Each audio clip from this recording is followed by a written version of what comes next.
collaboration model for impact investors and fintech startups to create more social good for the unbanked. Many clever words, many interesting words. We will try to clarify them from the practical experience from different sectors in the following panel. It will be four of us. I'll be one of the speakers, but I would like to invite first of all Mr. Tal Garich, Strategic Planning Manager in the Alarco Holding. He will be the one who will moderate our panel. Please take your seat. Then we have Severios Aydin, the gentleman from Switzerland, who will speak his experience in the field with doing this for real. Then Mr. Tahir Mahmoud, head of business development from Nasdaq in Dubai. His valuable experience will help us, I'm sure. And I'm Renata Brkic. I'm the founder of one social impact investment fund for Croatia and Slovenia, and I'm an impact entrepreneur for a long time. So I think we have ensured the right mix of people to discuss this emerging topic.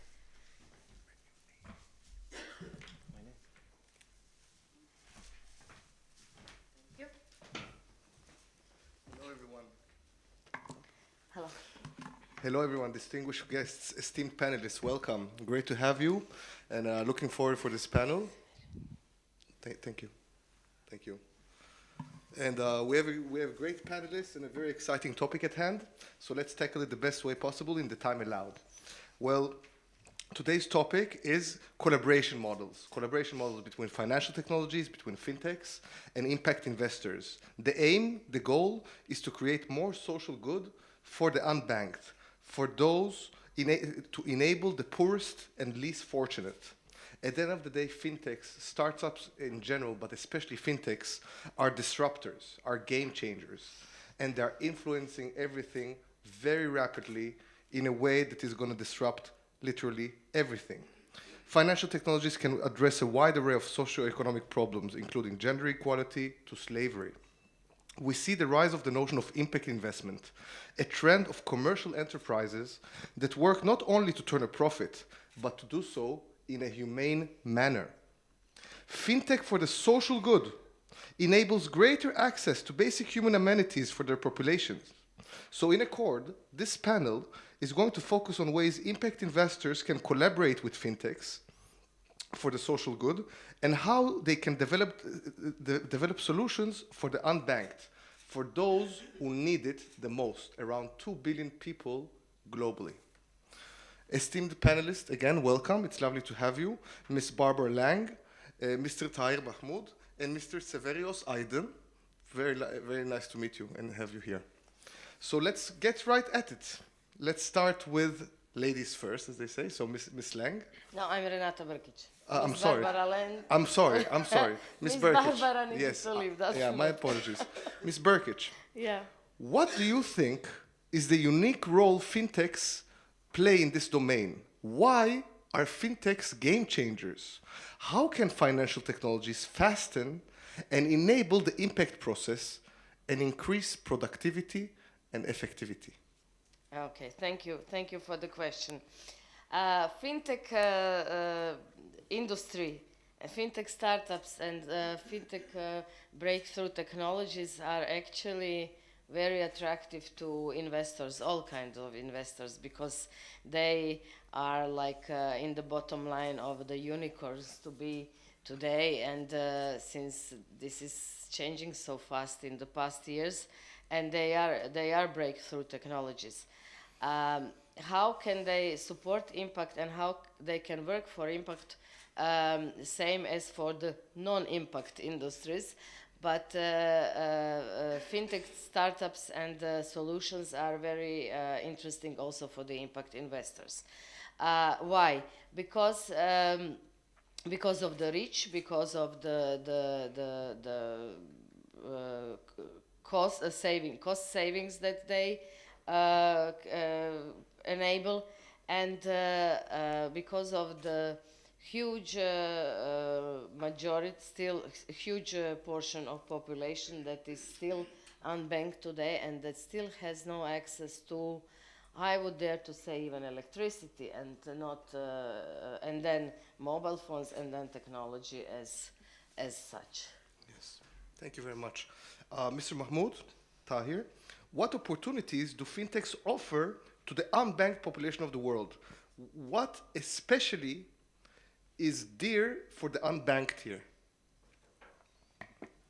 Thank you very much, Tal. As you said, the unbanked are nearly close to 2 billion adults today that are unbanked. And we also see that 67% of the population by the end of this year is expected to have a mobile phone. In the previous panel, they spoke about M-Pesa as a solution to help those unbanked that unbanked population in East Africa. But again, the way I look at it is something like M-Pesa does help to move money between people. So it's more of instead of physically having to go and see someone and give them money, it's giving it through your mobile phone. But the question to be asked is this really the only problem there is when we look at unbanked population, or is there something more? When we look at banking, why do we use banking? Okay, for some of us it's to receive our salaries and to keep the money in there until we spend it. But then there's also an element of spending. There's an element of investing as well, and making money, making profit or interest on the money that sits in the bank. I think that's an element that we need to reach out to the unbanked as well. I think fintech is extremely important. The question also to be asked is how many of the population that has mobile phones actually has a smartphone? Because today there's some fantastic applications out there when it comes to mobile phones and fintech, but how much percentage of that unbanked population has a smartphone that they can take advantage? So I think there are solutions that are already out there from a fintech perspective that help the unbanked, but I think there's still a long way to go. And I think as more of this unbanked population starts using smartphones, more access they will have to the fintech applications. Thank you, Tahir. Thank you. As you said, there's a long way to go, and according to Mr. Aydin Severios, I'll ask you the following question. Where will innovation come from? What is the future? Which fintech features show the most promise for the unbanked, do you think? Or what do you currently focus on? Is it telecommunication? Is it healthcare? Is it blockchain technologies? What is the future? Where will the innovation come from? Well, it depends on which goal you want to approach, or which problem, which global challenge you want to solve. I'm coming from the NGO side. My first environment was a commodity, but since 6 years I'm working on the ground with my NGO in war zones, supporting war-affected people and victims of poverty with different solutions, basically with outdated solutions, because you don't see in the humanitarian or development sector a lot of innovation as you see in other sectors, and that's a big problem. We are looking to solve major global challenges that are summarized in the 17 SDGs issued by the UN and its member states by 2013, and in order to solve that we need definitely technical solutions. I see, especially in the development or social impact sector, the rise of blockchain technologies and who can bring peer-to-peer aid and peer-to-peer donations and transparency. There I see a very big potential, and this is also a sector where we are started to focus on since 1 year to develop a solution for covering the last mile and ensuring transparency and that aid reaches really the end beneficiaries on the ground that are really in need and need the funds on their mobile phone, for example. This is something we're focused on since 1 year as well. well, in this case, we are involved in blockchain, and there I see a very big potential. Super, thank you. Madam, similar question. How can fintech for the social good make the most good? Which industries and social issues should impact investments focus on? Which areas would have the most reach and the most influence? Is it energy, telecommunication, healthcare, banking, education, gender equality? What do you think is should, Keep counting. how can impact investment make the most good with fintechs? uh, Impact should be sector agnostic. So impact was, as Severius just said, was somehow summarized in these 17 topics and 17 SDGs. So, but it should be global and it should be universal. Every solution, every industry has in the bottom line a solution of some problem. Every entrepreneur works on a solution of some problem, being more or less aware about that he or she is doing some impact in parallel. So in every industry you can find the tools and the ways how to achieve the social impact, not only the social impact but environmental impact, and where you can try to reach these three P's: people, planet, and profit. So there are no specific industries. But when we are even this word unbanked, who are these 2 billion unbanked people? They can be people with no access to banks, with no bank account. They can be people living in poverty, people with no access to education, but they can also be the farmers in the remote areas of some vast countries who are entrepreneurs and who want to are in need for some microfinancing or microcrediting. This is how the pioneer of the impact story, Mr. Yunus, started by giving these $100 small credits to the farmers. And then it has become a trend, and then it was growing, but everybody was doing it manually throughout Nigeria, throughout India, and then it has become impossible recording of all of that. So this is where the guys jumped in with the first fintech solutions when they would provide the platforms for finance providers first to be able to reach more of their clients. We have a great company from Croatia. They are the developers of, they're called, the name is Oradion, and they have developed the platform in Croatia, but they have sold it in India, in Nigeria, in Malaysia, and they have made their clients increase their client base by more than half year by year, and so they're really double digits growth by using it. So sector agnostic, there is room as long as we have these 2 billion people, there is room, and this is an opportunity, a business. The more the welcome. Yeah. The more the welcome. Yeah. Mr. Mahmoud Tahir, as you work at the stock exchange and whatnot, what is the smartest capital and types of finance for fintech for the social good? What do you think would be the best mix for finance for fintech startups? Is it angel investors? Is it institutional? Is it half-half? What do you think? Look, I think it's going to be quite broad. It should you should be looking at different types of investors, from angel investors all the way up to institutional investors. I think it depends on what your solution is, how big it is, how much finance you require, how big of a problem it is solving as well, which is quite important. Um, and again, each level, as you go to more of the complex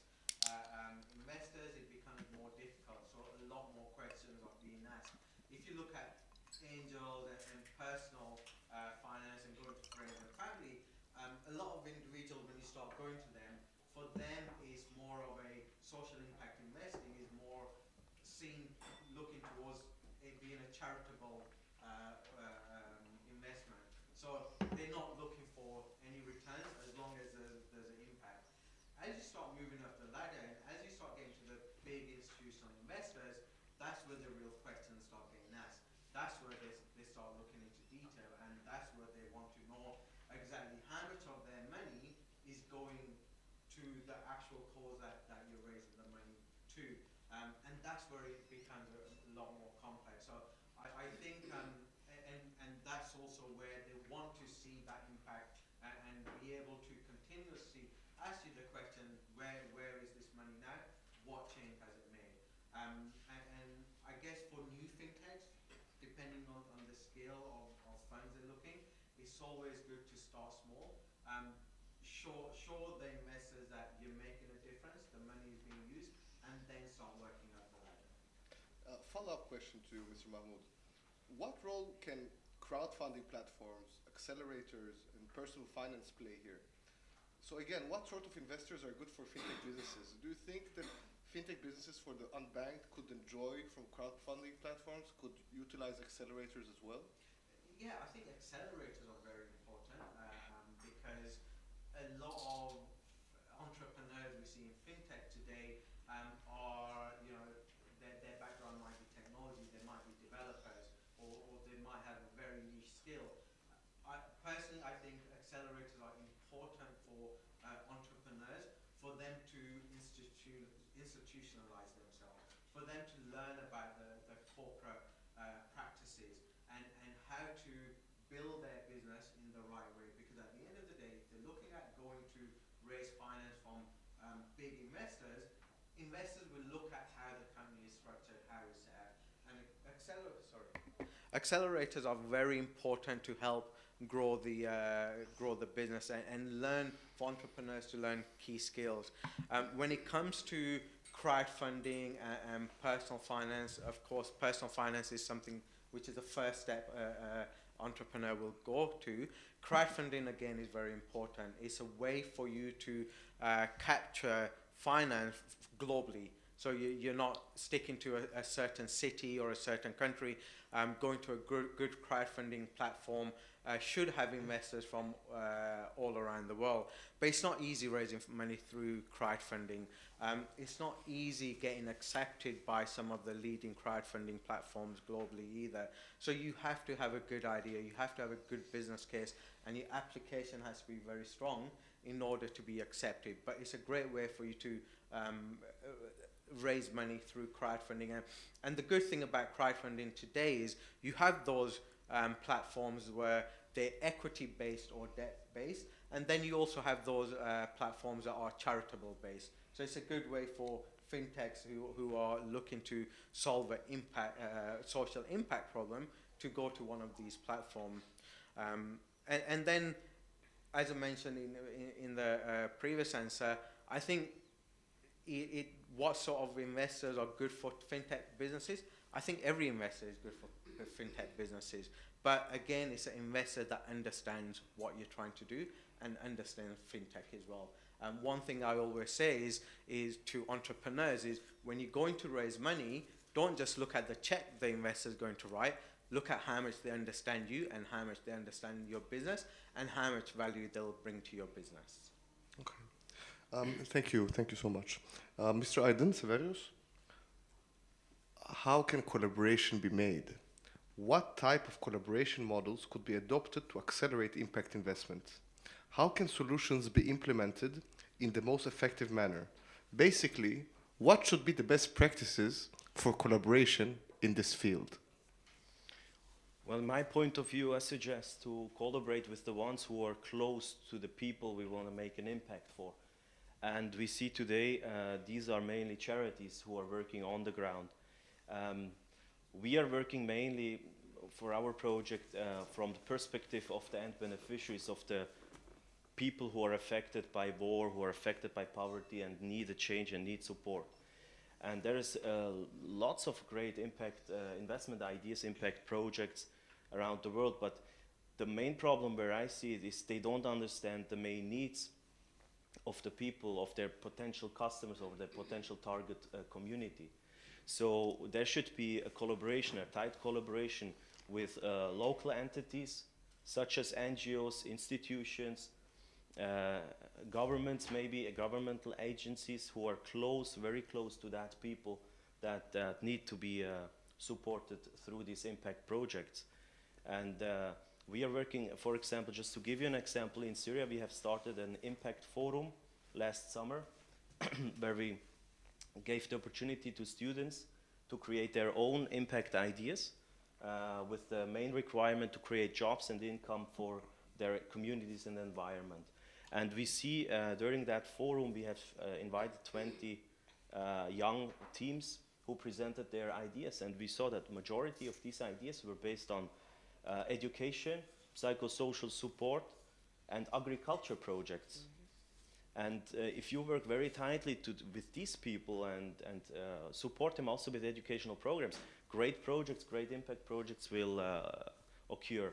And we have started to fund each project with a very small amount, between $2,000 and $5,000. And now today we see more than 100 jobs were created out of 7 impact projects in 1 year.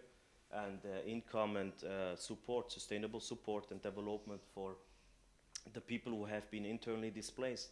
And now they can sustain and help themselves through these innovation projects and this impact forum. Lovely. Thank you. Thank you so much. Madam, what do you think? What should be the best practices for collaboration? I will The ABCs. I will tell you from the perspective of an investor. I'm an impact investor, and I'm an impact entrepreneur as such.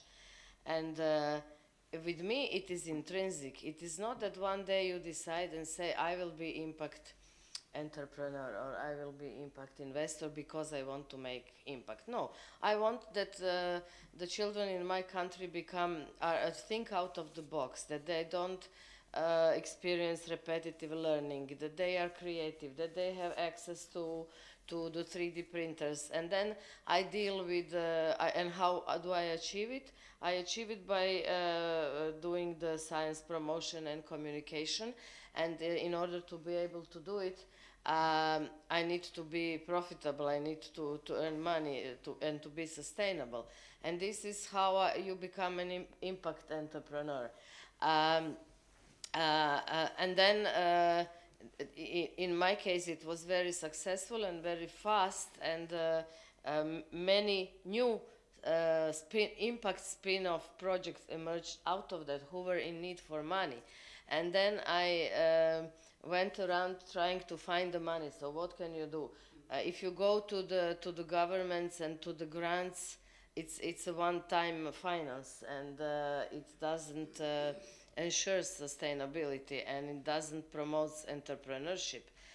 So I went to seek for the investments from the risk capital, and this is how I have become the impact business angel, because I was investing my money in these companies, and then when the more was needed, I have ended up founding a social impact venture fund and putting together the investors to put together a fund for these kinds of projects. So it's not, as I told you in the beginning, you decide I will do the impact now, and I will be, it has to be all connected, intrinsic, and with no hidden agenda behind. It comes naturally, and it is very fashionable now, because the planet is in trouble, and the civilization is in trouble, I would say, politically. So that's where from the SDGs were invented, and people are trying to ensure some sustainability, but it is fashionable, but it is also difficult, because impact investing and in whether it's fintech business or any other business, is more than just investing for profit. Profit is mandatory, so it's not charities, it's not philanthropy. But in addition to profit, impact investments want to see the clear results and clear impact measurement, what the gentleman was just saying. And how do you measure? You measure it by the number of people you have reached, number of clients you have reached. So the more of them you reach, the more money you earn, but also the more impact you perform. So this is where we are today, and the serious investors. There is a movement that's been on for the past 6 years on figuring out this impact investing, setting up the impact investing criteria. How do you measure it? And so that we all explain to ourselves that this makes sense. On a global scale. Yes, on a global scale. You impact, I mean, we all breathe the same air. Exactly. and, Agreed. Well said. Thank you so much. Mr. Mahmoud, what do you think are the main problems and impediments here, though? Right? I mean, it's not easy. So what should be done more politically and regulation-wise, you think? Okay. Just to continue on the point around impact investors, respect to profit, I think one of the key things is the fact that when it comes to impact investors, if they didn't get that profit they were expecting, they wouldn't cry as much as if they invested in a non-social impact project. So there is that element of investors do understand that as long as a difference is made, we don't really need, it's okay if we don't get the profit back. Unless it's institutional investors, they just want a profit regardless. Looking at the problems, I think one of the biggest problems is education. Education is key from a perspective of creating awareness around what are the problems out there. What problems is social impact investing trying to fix? And once we know the problems, we'll realize, okay, what sort of solution needs to be created.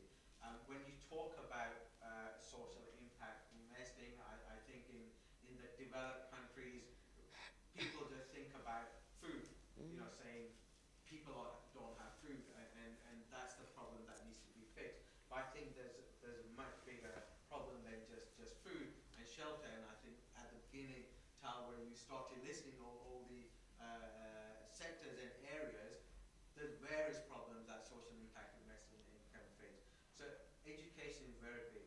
From a political and regulatory perspective, politically, governments really need to support this. They really need to look at their local entrepreneurs and create the ecosystem to help them. Because the other problem you see with countries today is where there are very good entrepreneurs, they end up leaving their country where the problem is, and they end up going to a more developed country where they'll get the support. They've got the accelerators and the hubs. Sorry, this keeps on getting switched off. They've got the accelerators and hubs and everything, but they need to stay within the country. So the governments need to support these entrepreneurs, give them the ecosystem for them to remain there and to create their solutions within the country for where they find where the problem is, and they're creating the solution for. Regulations, everyone hates regulations, right?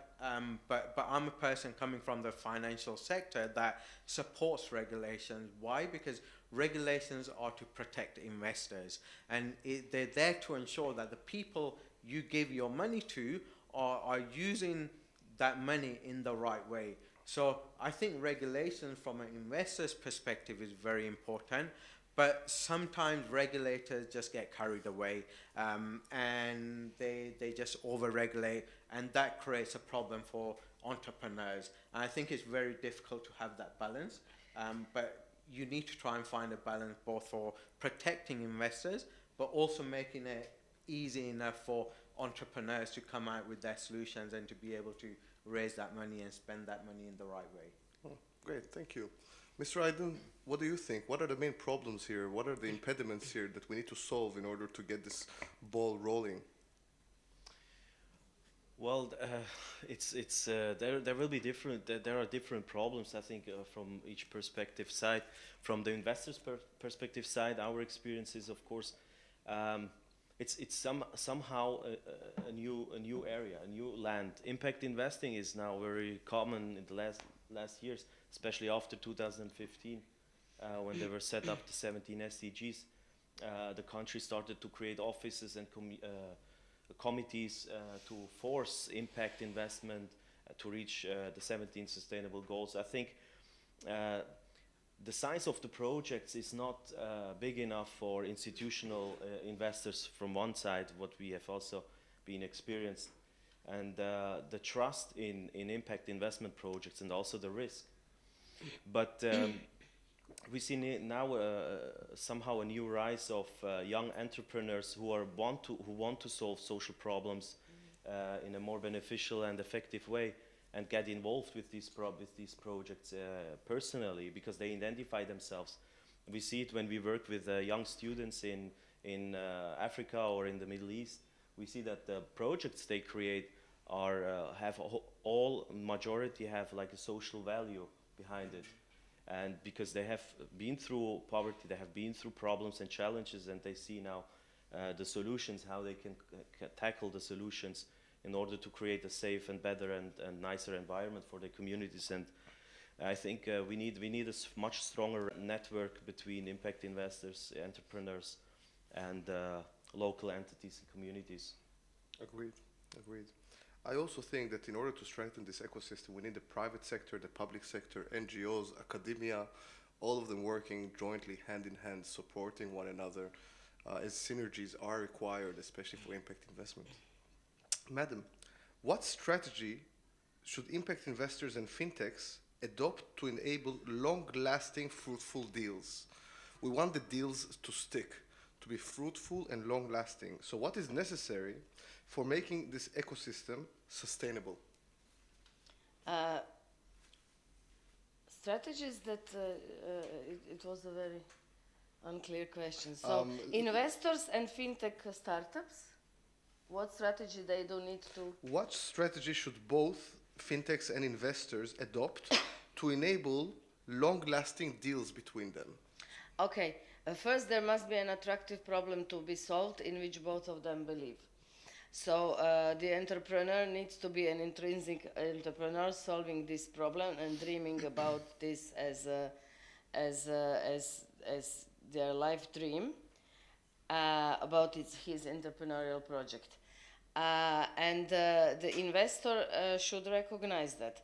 So this investor does not necessarily to call himself an impact investor, but he should recognize and see the opportunity.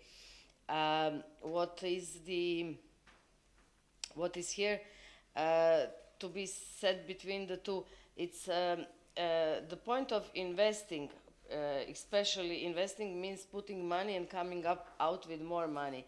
It's not about developing a collaboration to last for ages. Every investor wants to put money and exit with more money, and in this impact case with more impact. So what needs to last is the project, and it's the sustainability, and me as an impact investor, I would be the happiest if I could exit after a period with the financial surplus, with the impact achieved, and with that I'm ensured that this company is now sustainable and that it will continue growing, providing impact, and earning money for itself. So this would be the strategies that we that we first find each other, that we work together for a needed period that should have an end, that the investor exits, and that the story stays and grows. Thank you. Mr. Aydin, what do you think is necessary for making this ecosystem sustainable? How can we increase sustainability in impact investment? The investors, first of all, need to understand, from my point of view, if they invest in social or social impact projects, that the return, or they should be interested in social return rather than only financial return. And for the entrepreneurs, they need to understand that if they want to help or create a solution for a social problem, that they need to have a business model which is not very aggressive for the users, for the potential users in the future to use that solution or that platform. But they should include a business model where they can at least coverage their expenses and include a kind of a revenue in order to reinvest it in the social good. Because lots of social impact projects who generate a revenue, they should include a model where they can reinvest in the same system. Especially we, from our startup Adonic, we have a for-profit social impact project where we included generate income, and part of the income will be reinvested in the project to support more social good projects through the same platform. And I see there we have to be more innovative and create new ways and solutions. And I'm very confident that there are lots of good ideas around. I'm in touch with a lot of young people, with a lot of tech people who started to do some volunteer programming, for example, some volunteer work for blockchain projects that focus on social good. And they have very cool ideas, very great ideas implemented into their systems where they can reinvest and generate, and plus being sustainable. And being sustainable, it needs to reduce costs, operational costs. And with technology, we have opportunities to reduce overhead and costs and being more sustainable. So it's quite a challenge. It's not easy, but I think there are possible ways. Great, thank you. Tahir, what do you think should be the strategy? I think we need to educate. As I said, it's very important. I think we need to show the young tech guys, the entrepreneurs, what the problem is, because the whole purpose of an entrepreneur is to find a problem and create a solution for it. If we're not educating them around what the problem is, they're not just going to go out and create a solution and hope the problem comes to them. So that's one aspect of it. The second aspect is investors.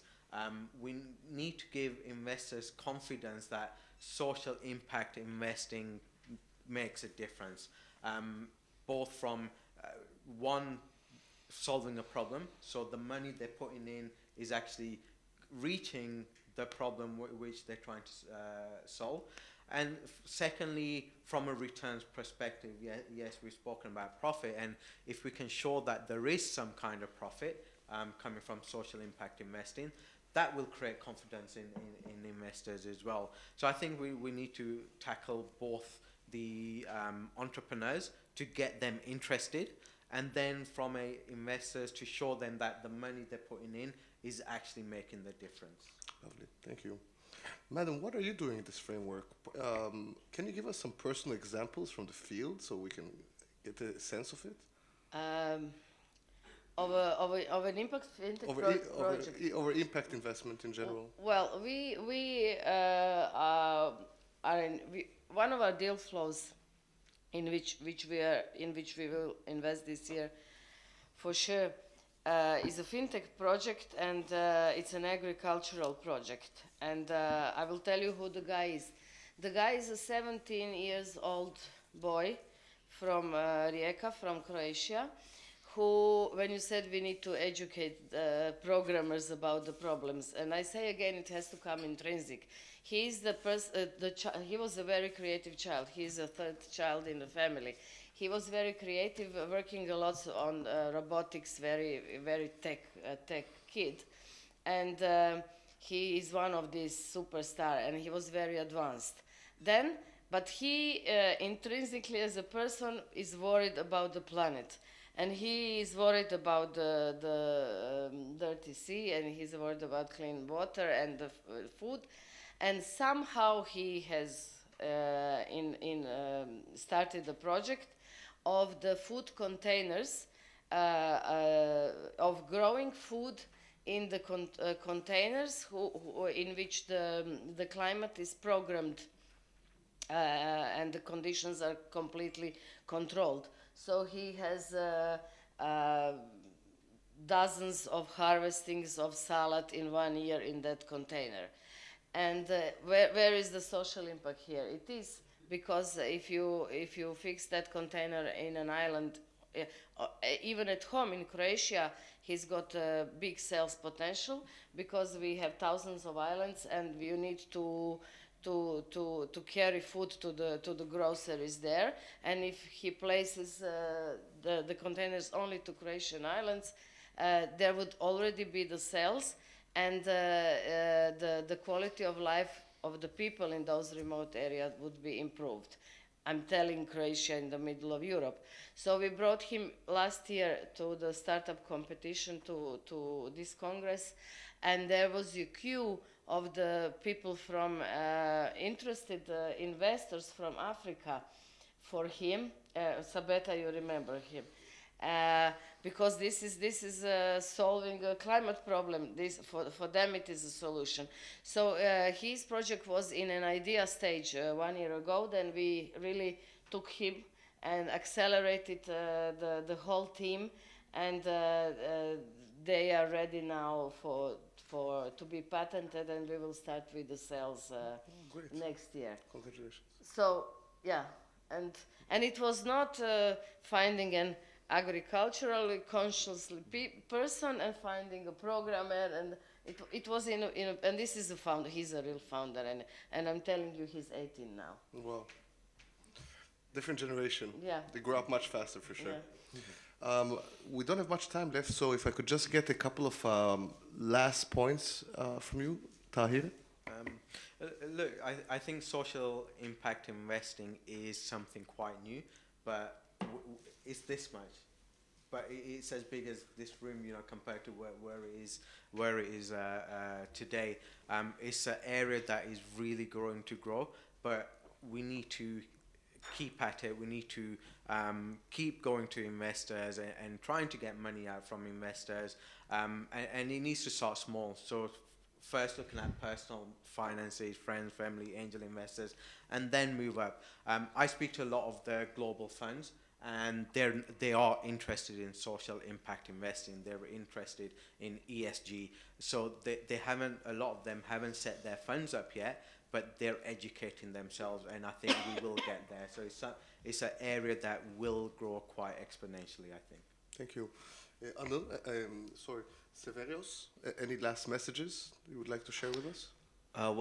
Yes, I totally agree with all the speakers, and I don't have something concrete to say as last word. I just thank for this wonderful event, for the panel, and all the organizers, and especially that you focus on social impact, that it is part of this event, because it's the only thing that really makes a direct impact and direct change in the people on the bottom billion who live under the poverty line, who are affected.